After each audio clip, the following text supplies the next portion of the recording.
Funding running out.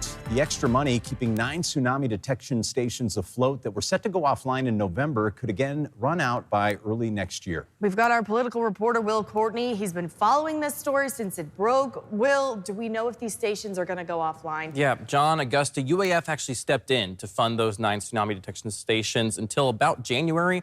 But we now know that NOAA may be considering restoring that funding to keep these stations online permanently. State seismologist Michael West told me earlier this week he was cautiously optimistic it would return. These are crucial stations that help predict if earthquakes will produce a tsunami. However, we still do not know why the feds cut the station's $300,000 funding in an area West calls a tsunami breeding ground. Solution. It's a tricky time, right? The federal government is on continuing resolution. There's been some turmoil in all federal agencies this year. But the folks who are there, I'm cautiously optimistic we will find a resolution. Now, a NOAA spokesperson told me losing those stations does not prevent the Tsunami Warning Center from being able to carry out its mission. More on our website, John and Augusta. All right, Will Courtney reporting. Thank you, Will. A very cold air over mainland areas of Alaska as the weekend gets started. We've got meteorologist Jackie Purcell saying another round of strong winds is on the way as well, and she has more on how long this windstorm could last. Jackie. Well, we are looking at Saturday afternoon into the evening before those winds really start to kick up. And of course, valley residents, the lower Matanuska Valley is where they'll be the strongest into southeast Alaska. We had just a short window of daylight for the day today, but let's talk about those winds as we get into the weekend. By Saturday afternoon, you can see the outflow intensity picking up, not just over our region, but also into southeast Alaska, which will mean cold air that's into the interior will be pushed out across both of these regions, making it feel very cold. So wind chill factors are something to watch out for.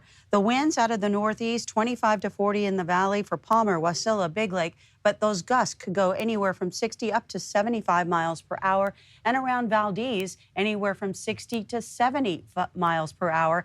Again, the most intense time will be Saturday night into Sunday morning. Backing out, we can see that there are also some advisories and watches toward the northern and northwestern portion of the state, but generally mainland areas are going to be cold. Wanted to give you a look at some of those metro temperatures. 13 below on the east side of town at the Campbell Creek Science Center with sub-zero readings across many locations. Hey, here in Midtown, we're at 1 degree above. And at Cuddy Family Midtown Park, they are having that solstice festivity, so slightly warmer in the Midtown area, but otherwise we're at 21 below in Fairbanks, 26 degrees above for Ketchikan. Palmer coming in with 4 degrees below. Now, as far as the city forecast, it's still looking at clear skies for many locations. High temperature here at 6 above. For tomorrow, it's 24 below in the interior. I'll have more on the forecast coming up a little bit later. All right, Jackie, thank you. Well, Hanukkah, it's a heavy holiday this year for Jewish communities all across the world after that deadly shooting at an Australian Hanukkah celebration Sunday left 15 people dead. Right now in Anchorage, the congregation Beth Shalom holding a Hanukkah celebration, including a moment of prayer for those victims. The event will also feature a menorah lighting, a potluck, and other activities. And it's all to help keep the focus on the happiness and light that the holiday is meant to bring while still paying respects to the community members they lost. We are following this event to bring you more on the late edition. And an iconic interior park known to both locals and tourists is under consideration for a name change. Some are all for it, but others not so much. Pioneer Park, formerly known as Alaskaland, changed its name in 2001. Many in Fairbanks refused to use the new name, and now there's a chance they won't have to, as the Borough Assembly is considering an ordinance to change the name back to Alaskaland. Online reactions to the announcement were largely positive, but some community members are a little concerned about the $50,000 price tag. The businesses and nonprofits who operate in Pioneer Park will also have to have costs. Their brochures and advertisements in various tourist publications will all have to be redone. They're members in our community that it recalls a very painful time in their history as Alaskans. And so I think it's absolutely worth it to make it welcoming and inclusive for everyone in our community. It has always been Alaskaland. It will always be Alaskaland. I've been here 42 years, and I still call it Alaskaland. I don't know why they changed it. The ordinance was referred to the Parks and Recreation Commission after Thursday's assembly meeting.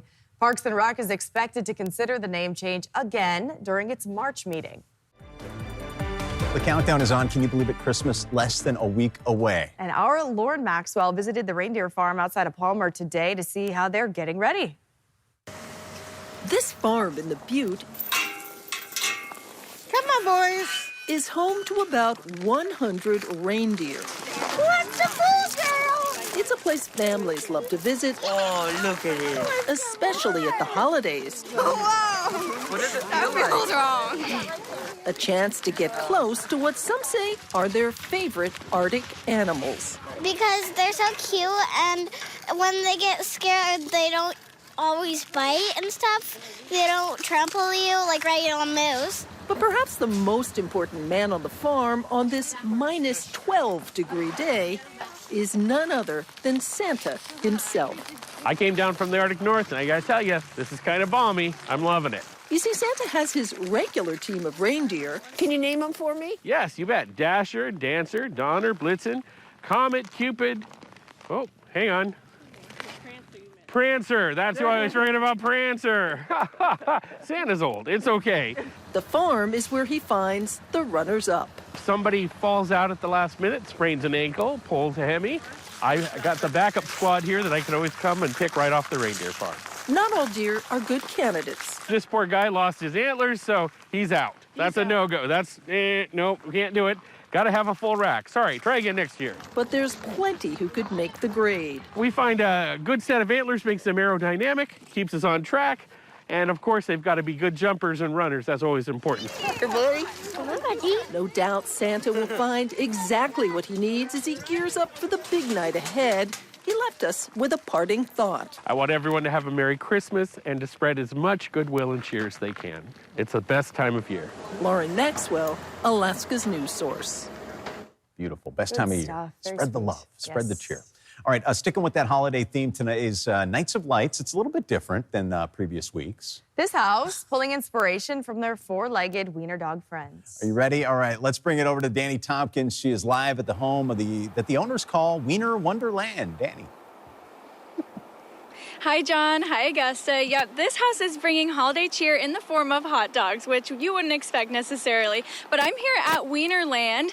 It's at 4733 Shelikoff Street. And behind me, I've got an arch of a dachshund. And the owners were telling me that it actually took them a few years to get this one. The places didn't want to ship to Alaska, but here it is, and it's a great addition. The whole yard is filled with over 60 dachshunds. There's inflatables, there's wire wrapped, and they all have something a little different about them. But this whole yard just shows different creativity.